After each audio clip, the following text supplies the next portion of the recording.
Hello, everybody. We've arrived at number 23, and I'm not talking Michael Jordan. This is Akiba Rubinstein, who was born in 1882, died in 1961, and was just a fantastic chess player. Peter, what comes to mind about Rubinstein? Well, I think exactly as you said that. He is sort of seen as an extremely strong chess player, and people get impressed with his chess. If you look at his statistics, they are great, but not overwhelming. He's the world's highest ranked player for 2 years and 1 month, which of course is good, but not exceptional. And his historical rating is 2789, which is also quite good. We look at people's world championship records in general, but the tricky thing with Rubinstein is that he doesn't have any, actually. He didn't manage to get to compete there. 2 times in 1909 and 1922. He had the chance to challenge first Lasca and then later Capablanca, but neither time he was able to raise the money. And of course, where maybe for him the worst thing, although it's a small thing in schemes of why it was cancelled, was in 1914. He was actually supposed to play Lasca, and I would probably have been the favorite to win the match, but it was cancelled due to the outbreak of the First World War. So, I think Rubinstein is seen as someone that could have come the world champion, especially in 14, if he had the chance, but never, due to circumstances in the world or the inability to raise money. Perhaps also the reigning champions was clever enough to understand that he can't raise the money, so we can always sort of whip him off like that. And that combined with his chess strength gives him this spot. But I think especially is that everybody seems to think that Rubinstein played incredibly strong chess and modern chess and was ahead of his time in many ways. And my impression is that we both agree to that. Want to tell. Okay, no, go on. Yeah. No, I was going to say, I just clicked through a bunch of Rubinstein games and I didn't even try to evaluate their results. But if you look at the times those games were played in 1910, and he just looks like a completely modern grandmaster, not just in the end games, but also in the opening. He's done so much, like all these semi-Slavs and this white d4, c4, knight f3, g3 screams. It's just, okay, he's also close to us stylistically, I guess, but I'm just very impressed with how he played and how he would figure these things out in the 1910s. Is just amazing. I think also Gelfand was saying something like that a lot of things bears the name of Rubinstein's, and Rubinstein French we maybe not so impressed with, but 4e3 Nimzo-Indian is Rubinstein, for instance, and such, right? And that, he has this, what we would now see a more modern approach in that way. I mentioned this was Gelfand. Gelfand is from Belarus, Minsk originally. I remember that before I had to play the World Championship in Tripoli, I forgot which year it was, but I had a training camp with Rustemov in Minsk, who was helping me prepare the openings. But at some point he said sort of, this is this idea of Rubinstein. I said, well, I don't really know anything about Rubinstein. He said, okay, this is a chess cultural emergency. So we spent 2 days on my training camp looking at Rubinstein just to improve my chess understanding. No, it's a bit of a joke, but it was also very interesting. And he's an impressive character, and you can also see that players later, they give a lot of influence to Rubinstein. So I think we put him higher up the list than his World Championship record reflects, but also his World Championship record is that he didn't get the chance, so we don't really know what to make of it in that sense. But everybody seems incredibly impressed, and I seem to be a consensus that in later years he was the stronger player than Lasca and would have had a great chance of beating him, although of course Lasca's qualities as a fighter we will come to later. Yeah, also feels a bit, I don't know, the times. Obviously, it feels like Rubinstein, it's well documented that later he had severe mental problems, and I think throughout his career he suffered from social anxiety and so on, and it doesn't sound like that's the typical kind of guy who will contact potential sponsors to find prize money. So if that was just on him and he didn't have any help, it's not so surprising that he did not manage to organize chess matches, but his pure chess is just fantastic. Yeah, no, I agree with these things, and luckily later we have a more structured thing. But at his time, probably lacking these kind of skills hurt him in a way. But maybe we should look at his his games to let them speak for themselves, right? So yeah, let's start with a game that you chose against Karl Schlechter, played in San Sebastian in 1912. Schlechter, is he in the top 50? I think we covered him earlier, no? I can't even embarrassingly, I forgot, but I think so. He was the one who was very close to winning against Laska in a World Championship match, but he needed to win by 2 points, so he gambled a lot in the last one and lost the drawn position. But yes, I mean, Schlechter, despite the name, is not a bad player at all. He is schlechter than Rubinstein, though. So they play. Also, Svidler just ignores your jokes, I've noticed. I will do the same. So. No, Svidler, if he gets them, he laughs. Like most other people ignore me. That's true. Fair enough. Anyway. Modern opening. Yes. The Semitarash would only take 100 years till Kramnik would pick it up again. It wouldn't do Queen A5, though. No, Queen A5 is just losing time, and generally these endgames with the king in the center favor white that we get in the game, so this is what they do nowadays. Queen A5, Rook B1, takes. Also a bit in the style of Schlechter, at least the style. But that made the history books no slightly was endgame. But you can, I mean, there is variations in the English where they will just play King E7, Rook D8 and draw and such, right? I mean, no, for us it's probably easy to understand this is a considerable advantage for white. I don't know how, I mean, there could also be a time where I just thought, okay, this is just a draw. I'm not completely sure. The next move is impressive, I thought. It's an idea that we know, but to do that in 1912, you need to have a special touch once again, because usually you would play bishop d3, but to go bishop b5, provoking a6, weakening this b6 square, shows some class. I mean, yeah, to be the first one is cool, right? I mean, now, well, we can all do it. I don't know if you would do it in a game. Maybe you would, maybe you wouldn't, but yeah. Well, I've seen the theme multiple times, and it often pops up as a computer line, so it's you can't take great pride in if you know it, but I'm not sure many people did this before Rubinstein. Yeah, it's just the subtle things he was better at than the rest. I interrupted you though, sorry. What? I have forgotten in the meantime, so you tackled me basically. I don't know. I feel horrible.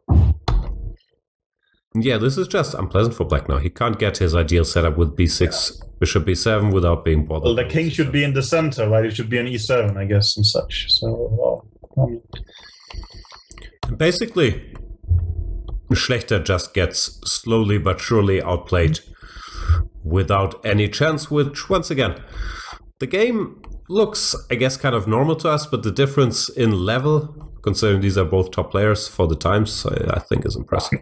Well, Schlechter, unlike Rubinstein, did compete for the World Championship, right? I mean, it's, he just gets, it looks like a Bundesliga game with a professional against an amateur or something like that. Yeah, right? It's just but also, I mean, knight e5, g4, again, maybe it feels natural to us now, but it's a lot of understanding. You might also say, this looks like Kramnik or something like that, right? I mean, it's, 90-10 would not be my guess. One thing Rustamov told me about Rubinstein, which I also thought was interesting, is that he said Rubinstein never played for tricks. I mean, we are humans. We want to, if we see a beautiful trick, we try to play for it if it doesn't hurt our position. We always would think there is some kind of equity in trying to put a trick, or that it's just too human to do it. I mean, I think Vichy was saying in some interview, of course, you try to make traps all the times, but said, no, Rubinstein was just trying to play the best move. He didn't go for this kind of thing. So logic, I don't know if it's true. I haven't studied him to that detail, but still it was an impressive analysis that I like quite a lot. And I think Rustamov actually did his exam on Rubinstein. It sounds a bit weird, but when you're doing this kind of school of physical culture in the former Soviet Union, you could be a chess trainer. You have to do some kind of final paper to get your diploma, right? And I think he did Rubinstein's game, so that was a nice way to the university, at least. Can we get a diploma for our deep Hall of Fame analysis? Probably not, right? Well, yeah, if any university is watching, please call, because I think we both have unfinished business in that area. No unfinished business here. G5. I wasn't sure about G5, actually. H4 looks nice to me as well, but he's decided he's got... You have difficulties spoiling your position, right? But you also, I mean, no offense, but I will take Rubinstein over you. Wow. He's playing for tricks. 97, 96. Well, that's not... Yeah, that's actually wins an exchange, but yeah. So. Yeah, he just destroys.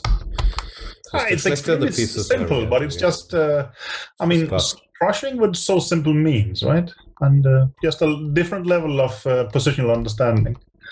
Oh. Yeah, no, also opening understanding. That's what I liked about him, that it was often his best games feel like, from start to finish. No, he occupies the center in the opening, gets an advantage, then... No, but that's exactly the style that someone like us would like to do. You want to crush as much as possible in the opening and get a huge position with no risk of losing, and then go on from there, right? I mean, yeah. You would love it simply, right? I mean, of course. Yeah. But often these things, they aren't combined in one player, no? Having this great rook endgame technique and so on that he had, but also having the opening punch. It's, like very, very Kramnik, Gelfand, and so on. Like.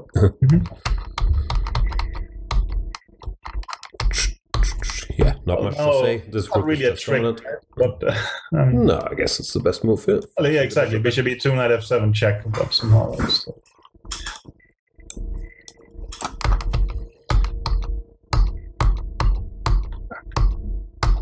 No, he's picking up pawns. The king remains weak, so it's over. Still, I like the final way he does it. I mean, I would be a bit nervous about the e-pawn here, but apparently he resigned, I think.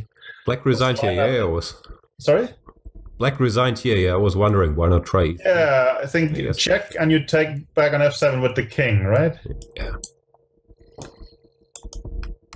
I think we're winning here. No, I mean, the a-pawn is a good backup when you protect your e-pawn, I think. So, yeah. Yeah, this is doable. Yeah. So, no, I mean, I understand you can say the game is underwhelming, but I think it's just showing magnificent class against actually quite a strong player, right? And, well, I will say Rubinstein is not known for his combinational play. That's as wrong as it gets us. Then the next game you will show is an extreme classic. But, well, I think this is the kind of chess that really has impressed a lot about Rubinstein and also impresses us. I mean, 23 is very, very high for not having any kind of world champion record. Yeah. But when it comes to, influence on generations to come and so on, it feels low, or if we measure it. I agree. I mean, chess understanding for the times, it feels low, so I think it's fair that, of course... It's such a pity he didn't get his world championship matches, right? But, well, not much we can do about that. Yeah. This is the classic, actually. This is the final combination, which is beautiful. But also earlier, if you haven't seen this game, I recommend looking at it. I learned so much about it. Oh, but exactly. Well, look at his pieces. They are probably all at optimum squares, right? I mean, it's just so logical. I mean, no, it's true. Maybe we should have taken the whole game. That's my fault if so. But it's just that, well, Black plays with such an iron logic, and then he finishes it off with this insane combination. I think even, well, Vichy, many years later, plays this famous game against Aronian, which he says that, well, basically he was thinking along those lines. But, well, take us through the line here. Yeah, no, one last thing about this, because this comes from the structure that and I'm assuming you and many people get a lot, especially when you're black facing weaker opposition. You start with this sort of Maron, and you get this symmetrical structure in the center. And I think I scored a lot of points because of this game and some earlier ideas in there, that these symmetrical positions he understood so well, forcing the e-pawn forward, the holes it leaves behind. So no, I see them as better for black. I could simply just be a bias from knowing this game. Exactly. And, I haven't checked it with a modern computer. Maybe it's just wrong, but the influence on the early stages of this game still stays there till now. So I mean, I think black is just better, but could be wrong. Yeah. So let's look at the final combination. Queen is under attack, but yeah, bishop on attack b7 as well. But yeah, rook c3, bishop c3 doesn't work because bishop takes e4 and checkmate. So you have to take the queen. And the next rook enters, rook d2. There's just too many pieces. You can only take one at a time, as we know. Queen d2, bishop e4. Actually, the only one that's not hanging is the bishop on b6, yeah? Yep. Yeah, but it's true, as you say, you can only take one at a time. And the remaining pieces will give mate. There is bishop takes e4. Actually, bishop takes e4 comes on more or less everything, right? That's the whole point. Yeah. And or takes h2. If you defend it, then rook h2 is checkmate. Yeah. So he decided to take the rook. Yeah. That's Rod-Levy with white, by the way. Bishop takes e4 check. Queen to g2. And the finishing touch. I guess he spotted it by now. Rook to h3. And black just has enough pieces left to deliver checkmate here after queen e4, rook h2. No, it's beautiful. It's still an amazing position. I mean, it's one of the most beautiful there is, and it's such a good game. And then it ends like this. It's too good to be true, basically. But, yeah. No, study more Rubinstein if you want to improve your chess. That I think is a good idea. Note to self. Exactly. Yeah, good. Okay, that was. Anyway, we're big fans. Number 23, Akiba Rubinstein. See you in the next video.